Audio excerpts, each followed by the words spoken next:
What's up, you guys? I hope you guys can hear me good. Let me get my video straight. Um, I want to talk to you guys about a few things. I want to talk to you guys about All a right, I'm few going to walk you through things. exactly why And salaries are lower and it feels like companies want to pay you less. So essentially, coming out of COVID during the Great Resignation, we're all familiar with that at this point, there was essentially an arms race for talent. It wasn't a matter of can we afford this person or do we even have a job for this person. It was when someone like this becomes available, we get them at all costs. And literally, in some cases, it was at all costs.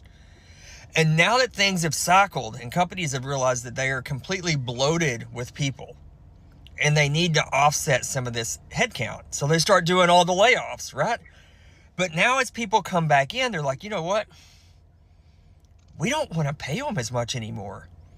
And now's a really, really good time not to pay as much because you have so many desperate people out there that we're going to find someone who's willing to take less money. And in doing that, it's not just a short-term fix. They're actually resetting the market of what certain roles should and will be paid moving forward. So just because you got a job in 2022 making 100 grand, that same job today may pay 75 or 80 hard stop. And don't think this is an accident. The pay is not just lower because there's more. It's not a supply and demand issue is what I'm trying to say. I'm rambling on a little bit. It's not a supply and demand issue. What's going on is they're using supply and demand as a mask to lower pay moving forward. And they're not going to raise it back up anytime soon. okay, so in this, what I would like to discuss is that if you're new to the channel, my name is Brian. We're going to talk about money problems, and this is something that's like a lot of people may not like to talk about. I got a few clips I'm gonna reference in this video. Currently, I'm in Nashville, Tennessee. Shout out Nashville. I just left New York. I drive trucks as a profession, and I'm also a musician. I play the guitar. So Nashville is a cool city. You know what I mean? It's one of the few cities when I do bring my guitar out of the truck or I go someplace, I'm not looked at as strange. But anyway, we're going to talk about money problems. So many people are experiencing money problems, and it's something that is very critical. I'm gonna talk about it from how it affects us on an individual level, but also how it affects our relationships too, right? So I'm going to play another clip and then I'm going to talk about what's going on. Like I said, my name is Brian. I'm your host. We're going to talk about money problems and I'm in Nashville. For the people that just came in, if you can hit a like, I appreciate it. So we're going to talk about the problems and then solutions. So I watched a woman weaponize an emergency fund. And now I realize why bill paying men stop explaining themselves.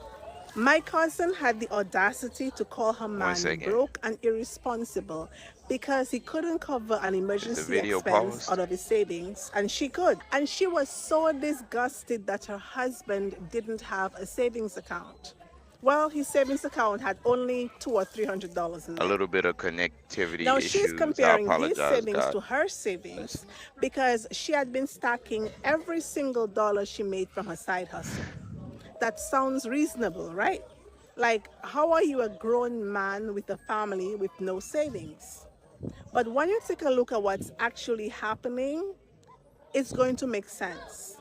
That man Man, was paying the rent, the lights, the groceries, the insurance, daycare, school, the gas, the phone bill, literally every bill that kept the house afloat. He was the one paying it. Meanwhile, every dollar she made on the side, she was able to save. And that is the thing. Everybody looks at who had more money left over. And the person with more money left over is the one who is less broke. Very few people ask why one person had money left over in the first place. Because somebody else was taking the pressure every single month. The person paying all the bills can look broke, while the person with fewer financial responsibilities will look more disciplined. They're not always the same thing. Somebody's going to say, well, he should have budgeted better. Maybe. But if one person's paycheck is keeping the entire house from sinking, and the other person's income has room to grow exponentially untouched, then you're not comparing the same situation. His contribution just didn't look like a savings account. It looked like the lights staying on, the rent getting paid, food staying in the fridge. That is still value. It just